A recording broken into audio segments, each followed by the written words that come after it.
1990 was not that much of an excitement for me. I was about to act in command from the Monday morning. Richard Kelshaw was commanding officer at the time, and he was going to take some leave. So that was Great Race Weekend, right? So I decided I'd take my family over to Tobago, have a little line for a few days. I think about 4 or 5 days. Went to Tobago with my car, my wife and daughter, and intended to enjoy the weekend to start with Monday morning.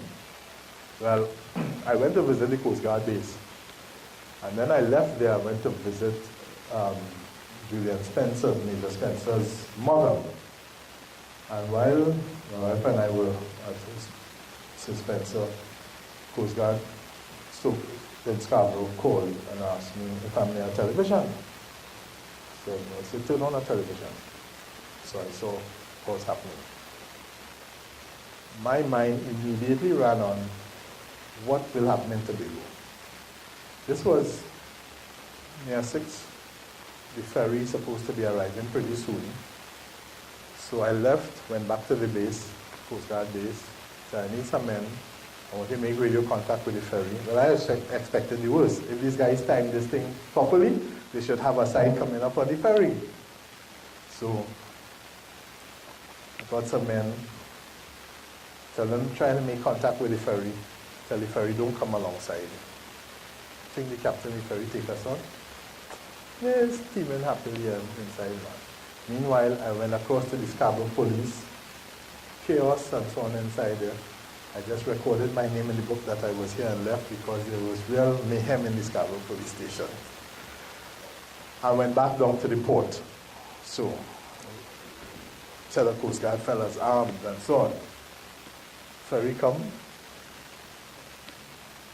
back up, let go the ramp, and people start to pour off the ferry. I said, going there, wasting my time. The people just coming off, vehicle people, and the thing just coming off the ferry. I look, I wasted my time. I look in the sea, well, Muslimin come in with the gun and so on and so on. Nothing of the sort. So I left there, I went down to the airport. Met a lot of soldiers, senior NCOs particularly, who were down there. I said, listen guys, we have to take charge of this airport because you never know what could happen. So we went and we took the luggage carts and put it on the runway. Went by the fire station, get a vehicle and put it on the runway. Because we forgot all kinds of things will happen. So I left there now, and I drive back to Scarborough. I tell the Sergeant Skipper, yeah, remember him well? I tell him, you take charge here. Go back down to Scarborough. This is what happened down there. On the way, I decided, when I passed, my wife and son was at Front Point on the Bay. Meanwhile, in Strawberry, man, music jamming, people whining, and fed going on like mad. And here is this police vehicle with somebody making an announcement. Ladies and gentlemen, go home. This is a state of emergency. And so on and so on. Carrying on. So I went and knocked the glass. And I identified myself.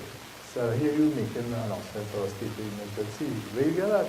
He said, listen, this is Tobago, and I represent the Prime Minister here. He said, this is Tobago, and I am sure the Prime Minister wants a state of emergency here. That was Hochoy Charles. And that was my first encounter with Hochoy Charles, and we became great friends after that. I said, you can't declare any state of emergency? So I said, listen, I am Lieutenant Commander Franklin from the Coast Guard. And so on. See, you can't make this announcement unless you get authority. Yeah, see, last time I spoke to Trinidad, they didn't tell me anything about state of emergency. So we arranged to meet the next morning. And by which time, state of emergency had been declared and so on. And so I spent perhaps 2 days there, and then they brought me back at the base, and the rest was history. I love the sea. I loved going to sea. I loved being on a patrol boat. I think that was the greatest job, or it is. I told a young officer that the the greatest job you could have in the Trinidad and Tobago Coast Guard is being in command of a patrol boat. Now, in my day, when you're in command of a patrol boat, you're in command. I'm hearing it is not quite the same now, but you got all the respect, you got treated properly. We remember the Coast Guard was like a mini Royal Navy. Yeah? We did everything that the Royal Navy did. Yeah. When we went abroad, Grenada, St. Vincent, we hosted cocktail parties. I would put on my number ones. Official car would come and pick me up. I'd go and pay a call on the Governor General, have some tea or something with the Governor General. In some countries, in Barbados, the Prime Minister used to come and see him. So we did everything just like the Royal Navy. I'm not sure whether they do the same thing now, but it was that kind of experience. I mean, we flew the flag of Trinidad and Tobago. And we were looked upon by the Eastern Caribbean as the real big brothers who knew what this thing was about. So I enjoyed my sea time. Anti-smuggling patrols was one of the things I loved to do. Albeit that it was mainly at night, so my wife didn't used to see me, but I seem to have had the nose for it. I remember as early as, let's see, we slipped Stobles Bay, and he's now Captain Ramuta. He was Sub-Lieutenant Ramuta at the time. He was my first lieutenant. I said to him, go and check all the dead ship lights down. That's the hatches to close the things to stop light from going out from the ship. And we just, chugging along, going across the first boca, and bang, I pick up something on the radar. 300 cases of scotch. In those days, whiskey was the thing they smuggled. I mean, whiskey would be pouring in from Grenada to Trinidad.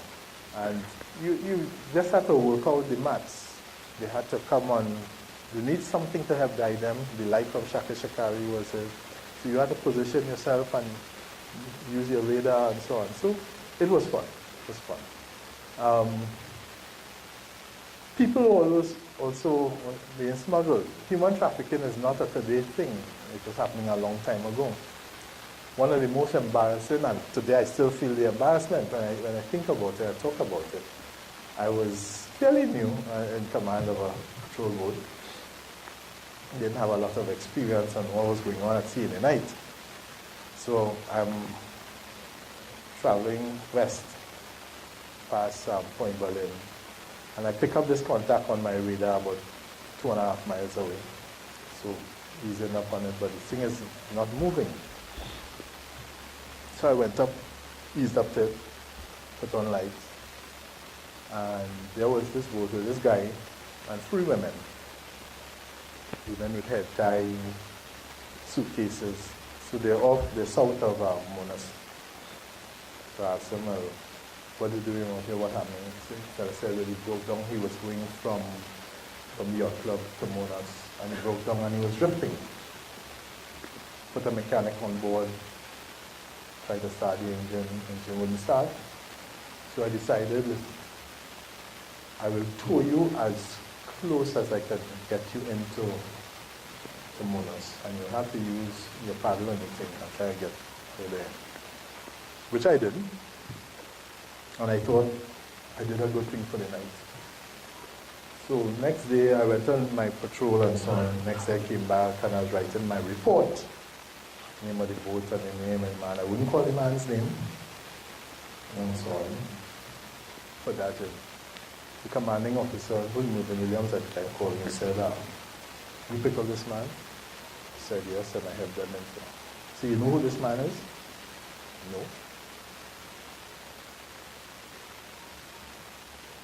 Well, I was going to tell you, not his name, but what his business was, but I wouldn't tell you that either. He said, so where dropped them? I told him. Well, immediately he sent a party out. I still don't understand what's going on, but by the time they got there, nobody there.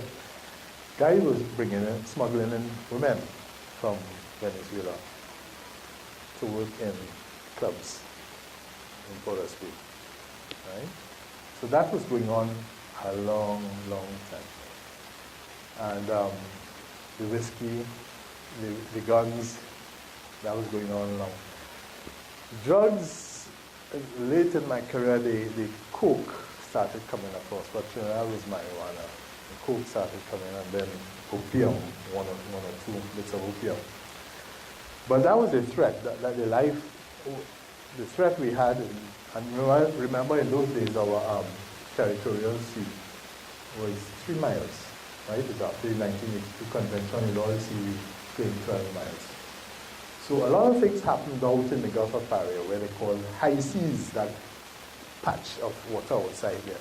High seas that we really couldn't touch. And my first awakening to this was I was sent to be a witness, an expert witness for the police. The Marine police had their boats still at that time, who arrested a guy. They didn't have much navigation skills. The vessel didn't have much navigation equipment. But they gave me some kind of description where they think they picked up this man. So I put a thing on the chart. 1 mile off Caroni, right, from their description. And I went to court, right? And it's my first time in a court. And the magistrate asked me a set of serious questions. But then I realized the importance of having proper navigation fixes and proper laws, and I ended up giving some lectures to the police and so on, showing them the importance of what they do. They arrest somebody, they have to have a proper fix. First, they have to have the right chart. They have multi-chart, because that's what the court will recognize, nothing else, and a proper fix and so on. So these were the experiences that contributed to my life as in command of a boat. Some of you may remember in what year it was, 1979, I think, 1978. There was a collision off Tobago, east of Tobago. It was the world's biggest tanker collision between two vessels called, one was Aegean Captain and the other one was Atlantic Empress.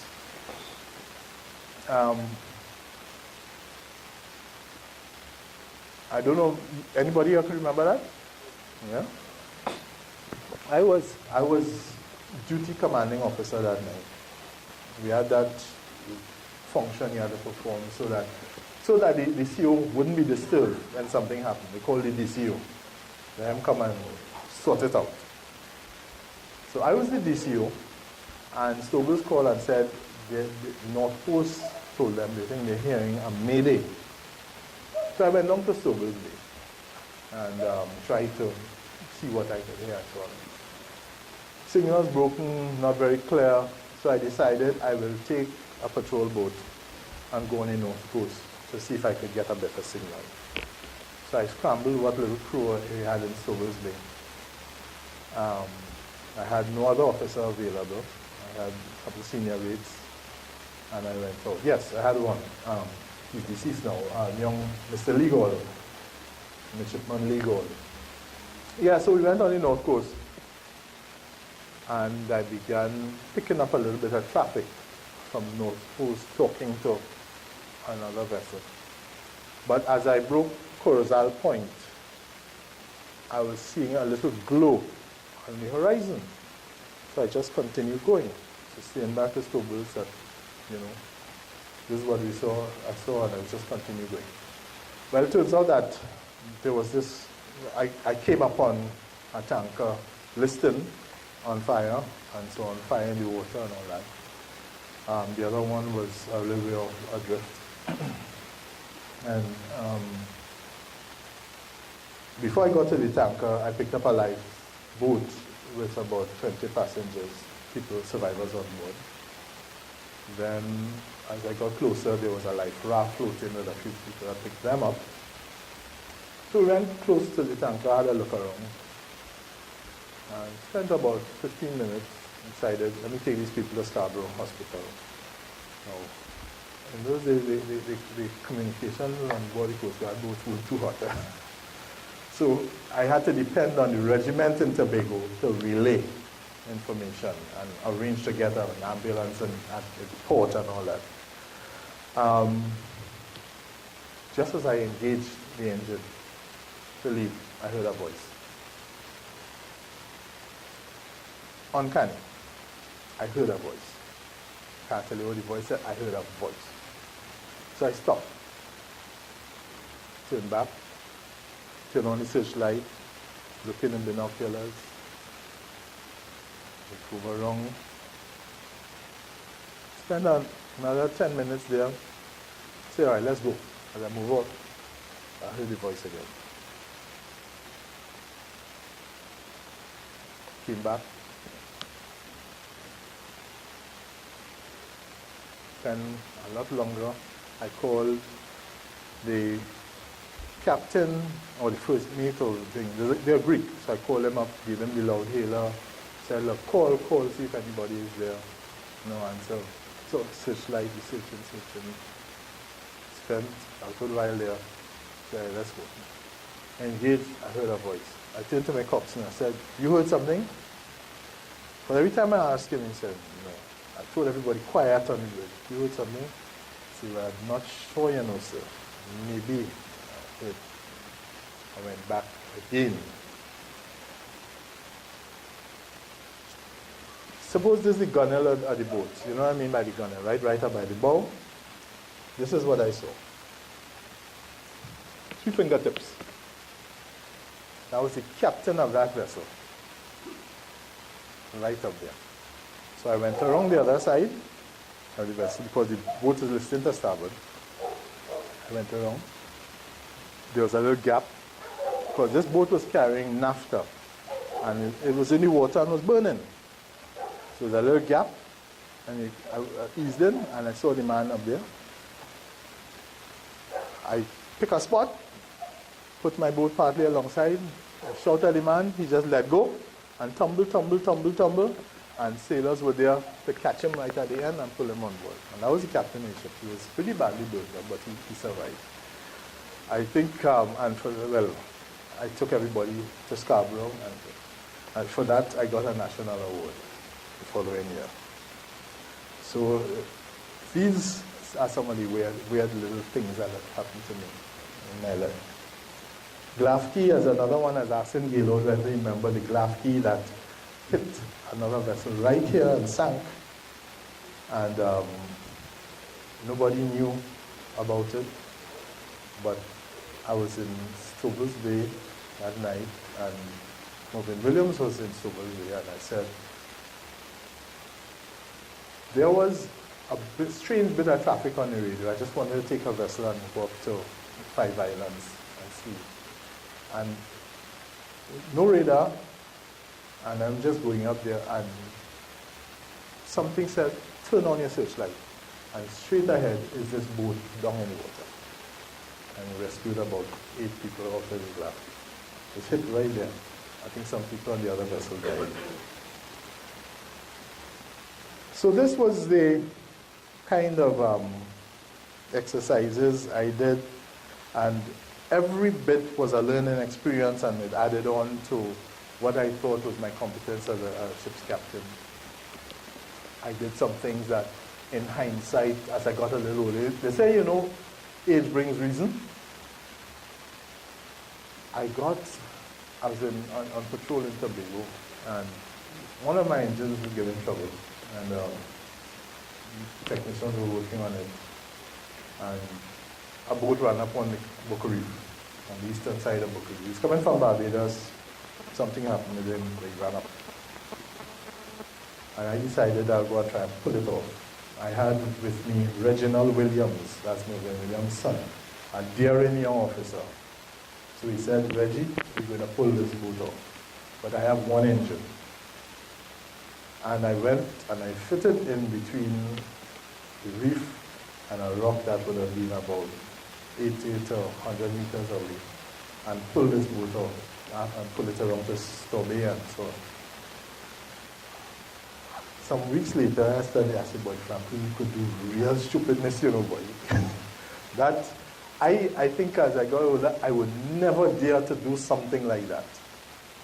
But they say, you know, when you're young, you do all kinds of stupidness. So what has all this taught me in my life? Well, I always thought that the life in the Defense Force was one of the best lives you could have. It's well regulated. It gives you a certain certainty. You don't have to worry about what to wear. You know exactly what you're wearing tomorrow, right? You know what you're wearing tomorrow. You know some orders say you're wearing that today. You know some orders say you're going here and there. There's a certain amount of certainty. But the life of a seaman, the life of a Coast Guard man, adds some other qualities. You know what it is to bounce up a fisherman who will be broken down out at sea? To be out there drifting? I know what it is, because although I wasn't broken down, as a young officer, and Gaylord could give you the story one day, when the Venezuelans were shooting up our fishermen down in Citrus and Caracas and Irene and so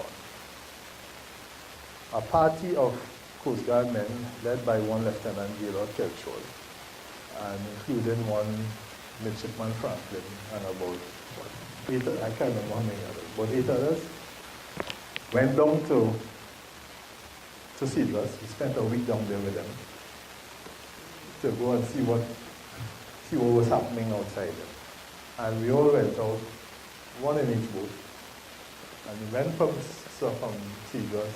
They go from the Caracas, they go out by day.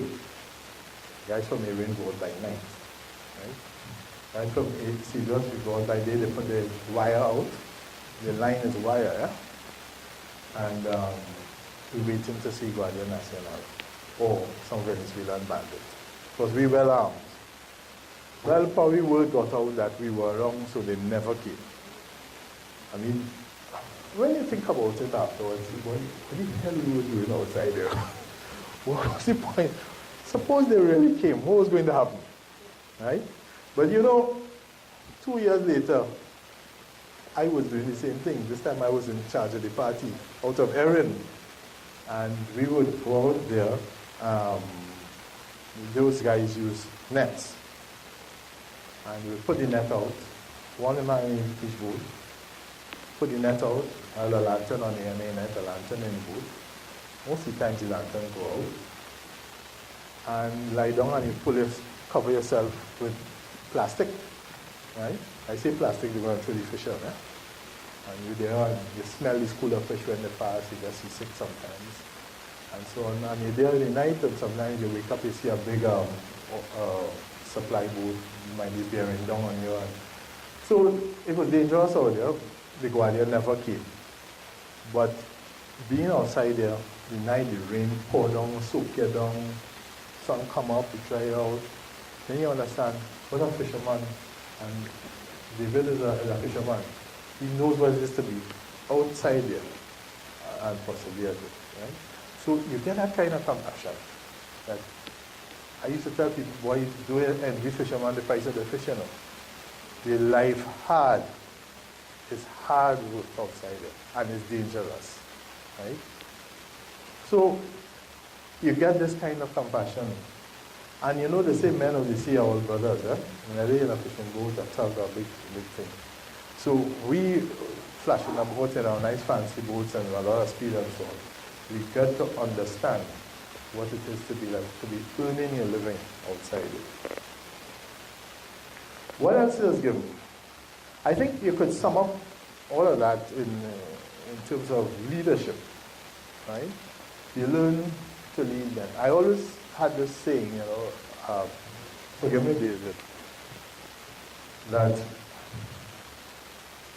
sailors man equipment, right? Soldiers equipment, but sailors man equipment.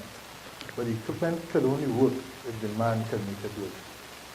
So dealing with all the emotions of the man, and especially when you could come into situations where you're likely to have shooting situation.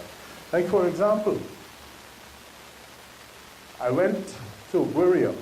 I was the first lieutenant of a vessel and Curtis Roach was in command. We went to Guerrero to pick up the fishing boat, the fishermen and the gear. These guys broke down and were adrift and ended up and were picked up and were taken to Guerrero. We went down there. We got clearance to enter, tied up alongside. The boat is there, the nets are there, the fishermen are there. Up comes a truck load of Guardia Nacional and put us all under arrest. We took pictures of the boat, and I didn't see him for hours. And we had a near international incident. Well, I radioed back here, and this was a Saturday. And lots of communication between Foreign Affairs and Caracas, and plenty. And we were finally allowed to go later the evening. Some years later, we had an incident where another Coast Guard patrol boat on the south coast came up to a Guardia Nacional vessel well within our waters. And we had a near shooting incident. And that, the captain of the vessel was a fellow called Farry, Lieutenant Farry at the time. And he had radioed back to Stokers what the situation was. And we told him, don't open fire, because he was ready to open fire. And that standoff lasted a few hours, right? These two boats just there at action stations watching one another. The public don't know about these things. These things never come out in the public. People look at the Coast Guard. We always said we were the silent service, but things happen outside there. Plenty things happen outside there. When we did anti-smuggling, Curtis and I used to love to do this, go out in small boats. We had a Glastron, we had a Hustler, and we would be out in the night, running up and down outside there. And many times we came into situations where we had to, what we call slapping a boat with it, to get them to stop, because they're trying to run and bang it with the bow of our boat, to try to get them to stop. And I know that in today's scenario, you can't do this kind of thing because you're going to get shooting, because people are going to be shooting at you. But in those days, there was a bit of respect for us and so on. So the history of operations in the Coast Guard, from my perspective, is one in which it came from a time when this organization had earned a fair amount of respect in society. The officers and the men did very well. They felt proud of their organization. I can't say that, from what I'm hearing, that it's the same today. I think the attitudes are completely different. We were there to go to sea and to go on patrol and so on, but I hear stories of fellows, young sailors, thinking as an 8 or 4 work, I will take a day tomorrow. That's the kind of attitude, and perhaps not too far with the officers. Another view that I always had was that the Defense Force was very, very important for the development of this country. I've said it several times. I've said it at a workshop once when I was asked what I mean. I said, because we weren't allowed to develop as an alternative, and men bolted for the door. Right? I said, look at you. I'm not talking about taking over any country. I'm talking about building a capacity, building a resource that the country can call on at any time. Right? A resource that is loyal to the country and is well equipped and well outfitted. And I give a simple example. The first day a hurricane hits this country, because we're not immune from getting a hurricane. First day a hurricane hits this country. Look at what's going to happen. I can bet you a lot of the public service will freeze. You have to have a body of people who can stand up to this, who are prepared. Now, prepared is not only just the mental preparation, but they must have the resources, they must have, their barracks must be strong enough to withstand this kind of thing.